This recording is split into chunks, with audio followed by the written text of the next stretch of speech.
جی جی میں ان سے پوچھتا ہوں جو کہیں اللہ مدد باقی سب شرک و بدعت، میں کہتا ہوں ذرا صحابہ کو بھی سنو، یہ تانا سنی کو نہیں، یہ جماعت صحابہ کو ہے۔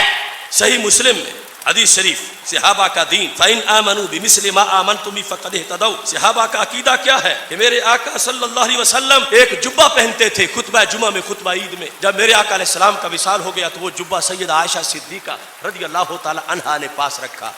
حضرت اسماء بنت ابی بکر رضی اللہ تعالی عنہا جو سیدہ عائشہ صدیقہ کی بڑی ہمشیرہ ہیں، وہ کہتی ہے لما قبضت قبضتها، جب عائشہ صدیقہ کا وصال ہو گیا تو جبہ میں نے پاس رکھ لیا۔ اب اس جبے کا کمال کیا ہے؟ 74 ہجری تک زندہ تھی اسماء، سرکار کے وصال سے آدھی صدی بعد بھی کہہ رہی تھی، کہتی ہیں فنحن نغسلها للمرضى نستشفی بها۔ اس جبے کا کمال یہ ہے کہ ہم صحابہ میں سے جو بھی بیمار ہوتا ہے ہم جبہ دھو کے نچوڑ کے پانی پیتے جائیں، بیماری دور ہو جاتی ہے۔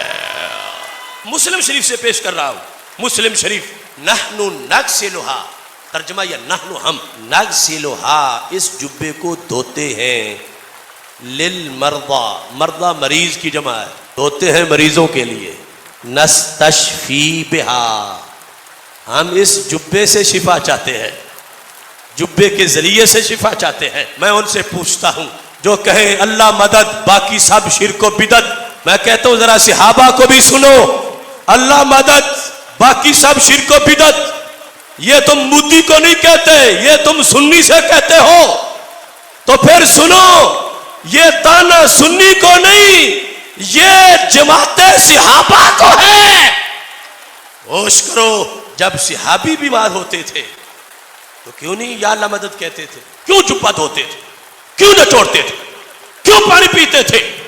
میرا یقین ہے ان کا عقیدہ تھا کہ اللہ مشکل کشائی کرتا ہے، اللہ حاجت روائی کرتا ہے، اللہ کی اذن کے بغیر کوئی پتا بھی نہیں ہلا سکتا، مگر یہ بتانا چاہتے تھے کہ نبی کے پیکر سے جو کپڑا لگے، اس کپڑے سے جو پانی لگے، وہ مدد بھی غیر کی نہیں، اللہ ہی کی مدد ہے۔ انہوں نے غیر بنا دیا، بتوں کے ساتھ ملا دیا۔ احمد و نصلی علی رسول الکریم، اما بعد۔ مولانا صاحب نے بڑی کافی تقریر کر لی اور اسی انداز میں تقریر کا سلسلہ آگے ہے، اور خلاصہ یہ ہے مولانا صاحب نے جو بتایا ہے کہ اہل حدیث، جن کو یہ حضرات وہابی کہتے ہیں، یہ لوگ کہتے ہیں کہ اللہ کے علاوہ جب بھی کسی سے مدد طلب کریں گے تو وہ شرک ہوگا، یا اللہ مدد یہ توحید ہے، اور یا اللہ مدد کے علاوہ باقی اگر کسی سے مدد ہے تو وہ شرک ہے۔ تو جب یا اللہ کے علاوہ کسی اور سے مدد مانگنا شرک ہے تو یہ صحابہ کرام رضوان اللہ تعالی علیہم اجمعین کے بارے میں مسلم شریف میں یہ بات کیوں بیان کی جا رہی ہے کہ رسول گرامی صلی اللہ علیہ وآلہ وسلم کے جبہ کو وہ دھلتے تھے اور اس کے پانی سے بیماروں کے لیے شفا پاتے تھے اور شفا حاصل کرتے تھے۔ یہ جو کافی روانی میں اور کافی جوشیلے انداز میں مولانا صاحب نے بیان کیا ہے، میں نے اس کا تقریباً خلاصہ کر دیا ہے، اور شاید جو بات انہوں نے کہی ہے تقریباً وہی بات میں نے اپنے لفظوں میں انہی کا مدعا عرض کر دیا ہے۔ اصل میں مولانا صاحب کی غلطی یہ ہے یہاں پہ کہ مولانا نے تبرک کو توسل سے ملا دیا ہے۔ دیکھیے، کسی چیز سے برکت حاصل کرنا ایک الگ مسئلہ ہے اور کسی چیز سے مدد حاصل کرنا ایک الگ مسئلہ ہے۔ تو حصول برکت ایک الگ چیز ہے اور حصول مدد ایک الگ چیز ہے۔ مولانا صاحب نے یہ کیا ہے کہ توسل کے لیے تبرک کو بطور دلیل پیش کر دیا ہے۔ تو بھائی، تبرک اور توسل یہ دونوں دو چیزیں ہیں۔ توسل کا تعلق دنیا و آخرت دونوں سے ہوتا ہے، تبرک کا تعلق دنیاوی خیر و برکت سے ہوتا ہے، تبرک کا تعلق ذات سے ہوتا ہے، اور توسل کا تعلق دعا سے ہوتا ہے۔ مثلا کوئی چیز کا اگر وسیلہ ہم پکڑتے ہیں تو ہم شخص کا وسیلہ نہیں پکڑتے، شخص کا وسیلہ نہیں پکڑا جاتا ہمارے یہاں۔ ہاں، البتہ ذات کسی کی ہے تو اس ذات سے ہم برکت مانگتے ہیں، اس سے برکت مل سکتی ہے. یہ فرق ہے توسل اور تبرک میں. مسلم کی روایت میں رسول اللہ صلی اللہ علیہ وآلہ وسلم کے جبہ سے برکت حاصل کرنے کا جو انداز بیان ہے روایت میں، اسے آپ یوں سمجھ لیجئے کہ تبرک اصل میں سبب کے قائم مقام ہے. یعنی جیسے کسی چیز میں کوئی سبب ہوتا ہے، کوئی وجہ ہوتی ہے، ویسے ہی تبرک بھی ایک وجہ ہے. کیسے؟ جیسے دوا میں اللہ نے شفا کی تاثیر رکھی ہے، دوا میں اللہ نے شفا کی تاثیر رکھی ہے. اب دوا استعمال کرنا غیر اللہ سے مدد مانگنا نہیں ہو گیا جو شرک کہلاتا ہے، نہیں، بلکہ دوا استعمال کرنا، دوا کھانا اصل میں وجہ ہے، سبب ہے شفا کے لیے. یہ غیر اللہ سے استعانت جو شرک ہے وہ ہرگز نہیں ہے. پھر ٹھیک اسی طریقے سے نبی صلی اللہ علیہ وآلہ وسلم کے آثار میں، آپ کے تبرکات میں برکت کا وجود ثابت شدہ امر ہے. مولانا صاحب اس انداز میں ہاتھ پیر پھیلا رہے ہیں کہ لگتا یہ ہے کہ اہل حدیث کا یہ پڑھتے نہیں. اصل میں ہمارے احباب یہ بات بار بار اسٹریم میں بیان کرتے ہیں کہ یہ دوسروں کو پڑھتے ہی نہیں ہیں. مجھ کو لگتا ہے کہ شاید اپنے بارے میں بھی یہ ڈر رہے ہوں کہ بہک نہ جائیں. کبھی پڑھیں تو ہمارا موقف معلوم ہو نا کہ رسول گرامی صلی اللہ علیہ وآلہ وسلم کے آثار اور آپ کے تبرکات سے حصول برکت کے سلسلے میں اہل حدیث اور جو ہے سلفیوں کا موقف کیا ہے. ایسا محسوس ہو رہا ہے کہ ہم آثار و تبرکات سے برکت کے قائل ہی نہیں ہیں. اور پھر وہ تو چھوڑ دیجئے، انہوں نے برکت کو توسل کے باب میں لے جا کر کے پورا ہنگامہ مچا رکھا ہے.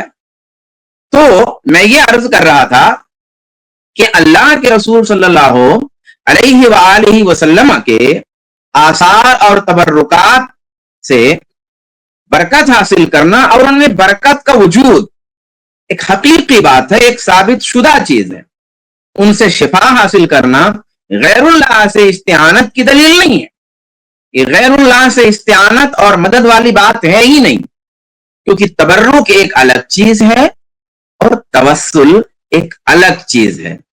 اسی طریقے سے نبی کی انہی چیزوں سے تبرک درست ہوگا ہمارے موقف کے لحاظ سے، اور یہی صحیح بھی ہے کہ جن کے بارے میں نص ہے، ثبوت موجود ہے. اسی لیے اللہ کے رسول صلی اللہ علیہ وسلم کی قبر سے اگر کوئی برکت شابان بھائی ایک چھوٹی سی بات میں یہ بولنا چاہوں گا کہ یہ توسل نہیں، یہ استعانت کے لیے استدلال کر رہے ہیں. یعنی یہ باقاعدہ اللہ کے نبی صلی اللہ علیہ وسلم سے توسل تو ایک نسبتاً نیچے والی چیز ہے، یہ شرک کے لیے استدلال کر رہے ہیں کہ اگر تبرک کی حدیث پیش کر کے یہ اللہ کے نبی صلی اللہ علیہ وسلم سے دعا مانگنے کا استدلال کر رہے ہیں، تو یہ اللہ کے نبی کو وسیلہ نہیں بنا رہے بلکہ ڈائریکٹ اللہ کے نبی سے دعا مانگنے کی دلیل اس سے دے رہے ہیں. تو توسل تو نسبتاً ایک خفیف امر ہے، یہ سیدھا استعانت پر استدلال کر رہے ہیں اس سے. جی تو اب رسول گرامی صلی اللہ علیہ وآلہ وسلم کے قبر سے بھی برکت حاصل نہیں کر سکتے، یعنی اتنے ہی سے برکت حاصل کر سکتے جس کا ثبوت ہے، لیکن برکت کے ہم قائل ہیں. اب یہ سمجھ لیجئے نا ایک بات اور، جو عوام الناس کو گمراہ کرتے ہیں برکت کا نام بول کر کے. اچھا، برکت کا میدان ان کے ہاں اتنا وسیع ہے کہ ہر گھوڑے گدھے میں انہوں نے برکت ڈال دیا، ہر چیز میں برکت ڈالا ہوا ہے. تو برکت ہے کیا؟ برکت کہتے کس کو؟ کیا برکت کوئی پراسرار چیز ہے؟ جس انداز میں یہ حضرات برکت کا نام لیتے ہیں اس سے تو یہ پتا چلتا ہے کہ یہ کوئی بڑی خفیہ اور بڑی پراسرار چیز ہے کہ برکت کا لفظ کہیں لگا دو اور جتنا گمراہ کرنا چاہو لوگوں کو گمراہ کر لو. تو بھائی معنی البرکتی ثبوت الخیر الالہی فی الشیء، کسی چیز میں اللہ تبارک و تعالی کی طرف سے خیر کا ثبوت کہ بھئی یہ چیز جو ہے اس میں خیر ہے، اس میں برکت ہے، اس میں برکت ہے یعنی اس میں خیر ہے، اس میں برکت اللہ تعالیٰ پیدا فرمائے یعنی اللہ تعالیٰ اس میں خیر پیدا فرمائے. تو کوئی چیز اگر مبروک ہے، کوئی چیز اگر برکت والی ہے تو اس کا مطلب یہ ہے کہ اس چیز میں اللہ کی جانب سے خیر ہے اور وہ ثابت شدہ ہے. اگر اللہ کی طرف سے برکت ثابت شدہ ہے تو خیر گویا ثابت شدہ ہے. اب برکت والی بہت ساری چیزیں ہیں، قرآن و سنتیں بھری پڑی ہیں، میں چند چیزیں بتا دے رہا ہوں. مثال کے طور پہ تقوی برکت کی چیز ہے. تقوی کے بارے میں کہا کہ اگر تقوی لوگ اختیار کریں گے سورہ اعراف میں تو برکت آسمانوں جو ہے زمین سے نازل ہوگی. ایسے ہی قرآن پاک کی تلاوت اور اس میں تدبر کرنا یہ بھی برکت ہے. کتاب انزلناہ الیک مبارک لیدبروا آیاتہ، کہ جو قرآن نازل ہے یہ قرآن ایک بابرکت چیز ہے، برکت والی چیز ہے. صبح کا وقت برکت ہے اس میں. اللہم بارک لامتی فی بکورہا، اللہ میری امت کی صبح میں یعنی صبح اٹھ کر کے اپنے اعمال انجام دینے میں برکت عطا فرما. تو رسول اکرم صلی اللہ علیہ وسلم نے اپنی امت کے لیے صبح میں برکت کی دعا فرمائی ہے کہ صبح صبح اٹھنے میں اور اعمال خیر انجام دینے میں بڑی برکت ہے. یہ بھی برکت ہے. ایسے دنیا کی بہت ساری چیزوں میں برکت بتایا گیا ہے، قرآن و حدیث میں ثابت ہے. جیسے زمزم کے پانی میں برکت ہے، بارش کے پانی میں برکت ہے، زیتون میں برکت ہے، دودھ میں برکت ہے، بکری میں برکت ہے. یہ سب برکت ہے. سب کو مدد کے لیے پکارنے لگو گے، یا بکری المدد، یا دودھ المدد، یا بارش کا پانی المدد، اے زمزم کا پانی مجھے مدد پہنچا دے. جہاں جہاں برکت ثابت ہے وہاں تم سب کو مدد کے لیے پکارنا شروع کر دو گے، بکریوں کو مدد کے لیے آواز دو گے، صبح کو مدد کے لیے آواز دو گے، اے صبح المدد. کیسا ان حضرات کی عقل کیسے ماری گئی ہے.